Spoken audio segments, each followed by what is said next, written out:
I want you to settle down, and I want us to be as calm as we can be. There is something about this service that is quite unusual. I have been struggling to contain it. There's something that I cannot really contain. I can't really hold the things the way God is taking us through. Please don't allow time. Don't allow distractions. Just settle down. And I know the counsel of God will be done in Jesus' name. Within the next couple of minutes, we just want to charge ourselves. But that will open us to prayer. We are going to pray, we are going to spend some time to pray. And if you want to give it a topic, you can say, I need His grace. I need His grace. I don't know about you. I need His grace. I don't know about you. I need His grace. I need His grace. I need His grace. I need His grace. Ancient of days, I ask for God Almighty, once again, we ask that, Lord, you will pour your fresh grace upon us. You will look upon us favorably in grace. Amen. Lord God Almighty, you are God, you will let your eyes of mercy, Lord, deal with us in mercy. Amen. So that, Lord, we can become who you want us to be. Let your purpose be done. Amen. Let your counsel prevail. Amen. Lord, within the next couple of minutes, Lord, what you want us to discuss together, Lord, you are let it open us to pray more and more. Amen. And let your name be glorified. In Jesus' mighty name we are praying. Amen. There is nothing as good as to find grace in the sight of the Lord. There is nothing you can compare with. There is nothing that can be likened to it when a man finds grace in the sight of the Lord. If we find grace, this grace will command the mercy of God. If we find grace in the presence of God, this grace will ensure the favor of God. If we find grace in the eyes of the Lord, this grace will bestow the blessings of God upon us. If we find grace, this grace will endow special ability. Ability that is not common to man. If we find grace in the eyes of the Lord, this grace will qualify us for what we do not qualify for. Amen. And I know we are entering into that season of grace. Amen. Because the Lord will qualify you. It will put upon you what you don't qualify for. Amen. The Lord Himself will make His favor to shine upon you. If His favor shines upon you, men will not have a choice than to favor you. Amen. We are entering into a season of blessing. Blessing that you cannot cover. Blessing that you cannot say, I don't want people to know. Because it will be apparent, it will be obvious for them to see. We are entering into a season where the Lord will command special ability upon you. An ability that will make you to be so great. You will be doing things that ordinarily you could not perform. We are entering into a season where the Lord will make your ability and His own ability to overshadow your ability. The Lord Himself will grace you for the things that you are about to do in the mighty name of Jesus. Amen. And we are entering into the season where you will enjoy mercy. Amen. No matter what the adversary proposed to do, you will enjoy the mercy. Amen. Let's quickly look at a number of people. Two people. We'll quickly look at two people that found grace in the hands of God. The first person we'll look at is a man called Noah. In Genesis chapter 6, verse 5 to 9, the man is named called Noah. And the Bible says, and God saw, apparently before that time, God created man, and man began to flourish. And the Bible described what happened in that time, that there was a bit of wickedness. People were just living anyhow. Let's quickly see. And God saw the wickedness of man. It was based upon the act that every imagination of the thought of his heart was only evil. Men began to do evil. And he repented the Lord. He has made man on the earth. And he grieved him at his heart. In verse 7. Despite the fact of what God saw on the earth, God saw something else. And God made a statement. He said, and the Lord said, I will destroy man whom I have created from the face of the earth, both man and beast and the creeping things and the fowls of the air, for it repented me that I made them. But Noah, in verse 8, Bible says, but Noah found grace. And I asked myself, Noah was one of the things that God will have destroyed. Noah was a man living in a time and a season where the earth was full of wickedness. But God saw something that made this God to scare Noah. The Lord will see something in your life. Amen. Even amidst all the things that are calamities that are going on around, the Lord will see something about you, about your home, about your family, about your life, that will cause you to be scared, even in a time of destruction. Amen. The Bible declares that the Lord Noah found grace in the sight of the eyes of the Lord. The Bible says in verse 9, these are the generations of Noah. And when that particular passage started, it said, Noah was a just man and perfect in his generations. And Noah walked with God. Noah found grace in the eyes of the Lord, but the only thing that made Noah to stand out was the fact that in the generation that Noah found himself, Noah was a perfect and a just man. Can God say that about you? Can God say that about me? Can God say that about us? Irrespective of the wickedness that is going on around, the Lord saw something different. If we can live the kind of life God expects us to live, the Lord will see something different about you. Amen. The Bible says, and Noah walked with God. Noah walked with God. Last week we were talking about Abraham. He said, walk before me and be thou perfect. God is looking at man. He's looking at you, he's looking at me. How we are conducting ourselves on a day-to-day basis. But if we live the kind of life we are expected to live, the Bible declared that Noah found grace. We will find grace in the eyes of the Lord. Amen. In the mighty name of Jesus. Amen. The second person we want to also look at is Moses. Moses. The Bible declared in Exodus chapter 33 verse 11 to 14. Moses was, he had a relationship, a close relationship with God, to the extent that the Bible says God was speaking to Moses as a man speaketh with his friend. That is the kind of relationship that God has brought you or you and myself into. Because he is relating with us by the Holy Spirit. And because the Holy Spirit is resident in us, he wants to relate with us and talk to us as friends. If Jesus Christ was talking, he said, when I was here on earth, he said, I no longer calls you, I now call you friends. Because the things that my Father has declared unto me, I have declared to you. That is the relationship God has brought us into. He wants to relate with us as friends. But that's not where we are going. In Exodus chapter 18 verse 11, as the Lord spoke unto Moses face to face, as the man speaketh unto his friends, and he turned again into the camp.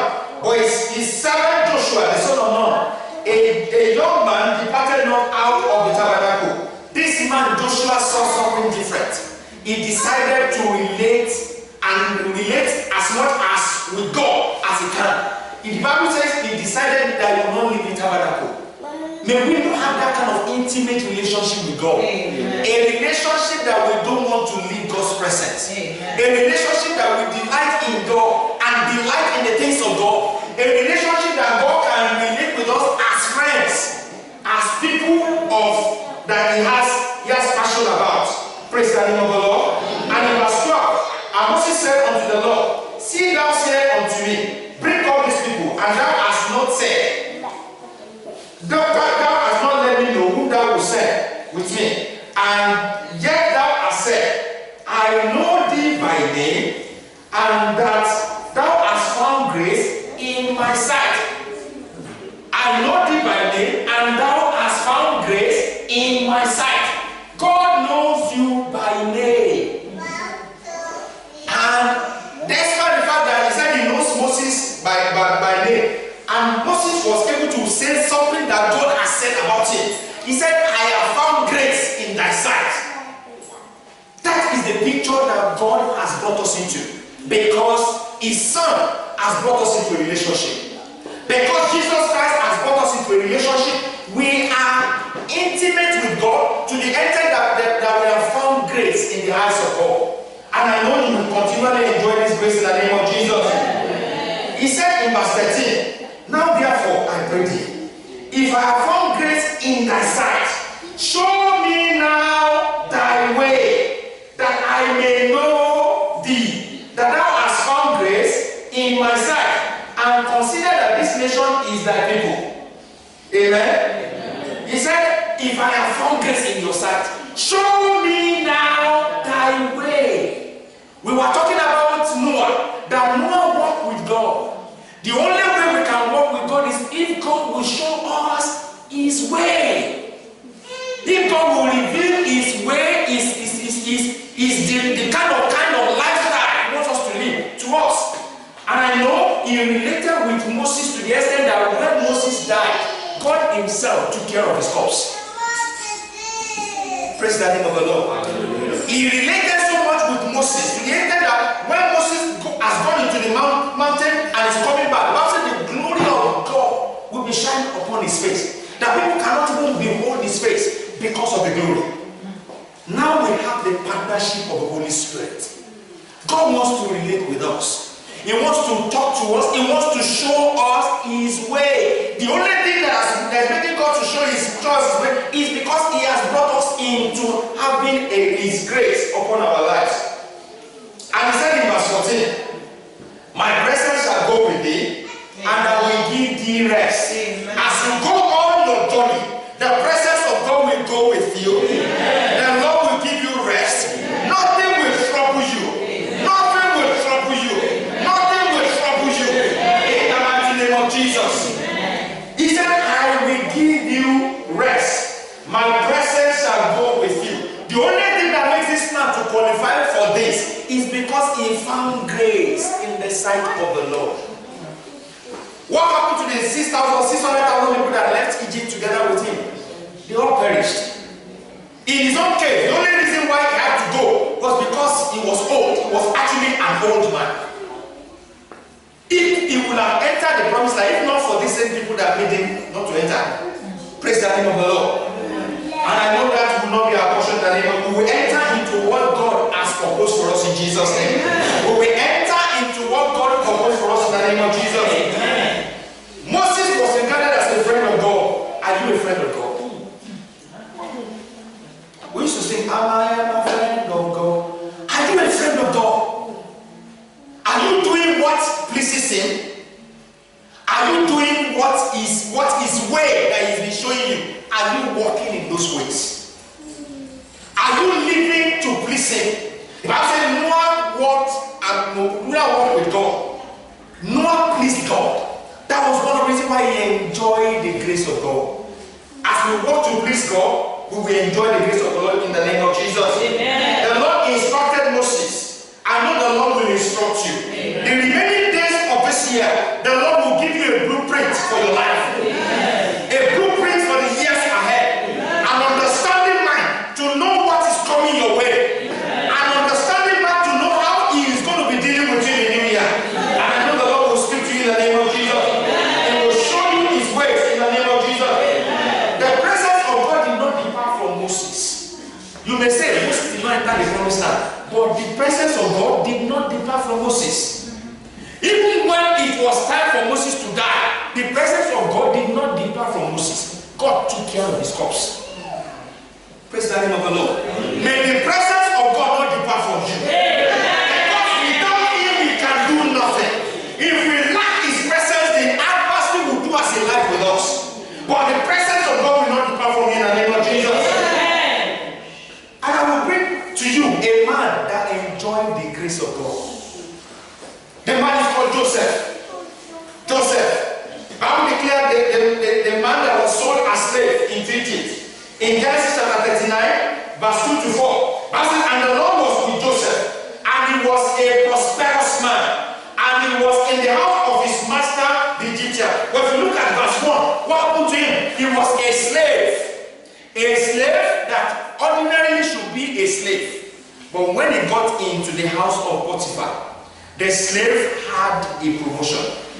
He left his slavery and became a master in the house. That will be your portion in the name of Jesus. The grace of God will locate you and will change your estate in this season. In the name of Jesus. Men may think that you are a slave, but I'm declaring to you that the Lord God Almighty will position you as a great man. In the mighty name of Jesus. The Lord God Almighty will change your estate. As He changed the estate of Joseph. In the mighty name of Jesus.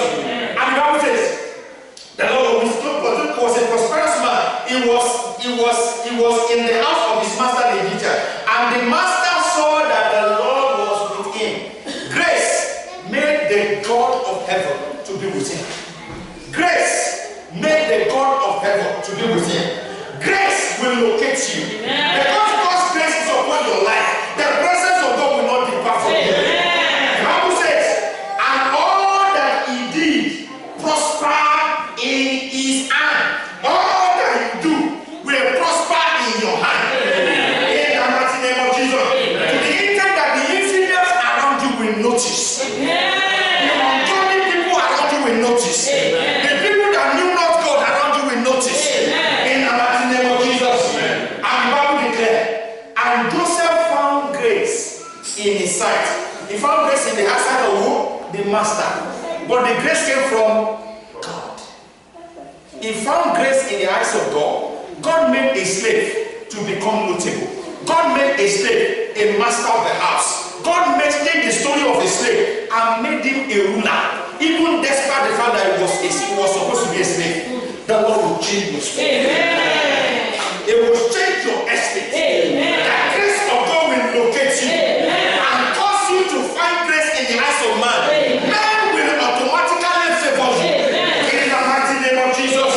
And the Bible says, all that he did prospered. Whatever you do will prosper. The Bible says, this man served him. And he served him. And he made him the overseer over his house. A slave that became an overseer over the house of his owner. When they made a slave an overseer, what do you think happens to the master? He's ruling the master. He's going to be working for the master. No, he's working for the master, but the master he will decide for him. Praise the name of the Lord. Hallelujah. Praise the name of the Lord. Hallelujah. The Lord is taking someone here into a place of prominence. You will decide what happens in that workplace. In the name of Jesus. I don't know why that came. You will decide what comes in that workplace. The Lord will take you into a place of prominence. In the mighty name of Jesus. And I was carefully looking at the difference between grace and favor. And I discovered that when God's grace locates you, when the grace of God locates you, the favor of man automatically comes to you. Grace is an unmerited favor.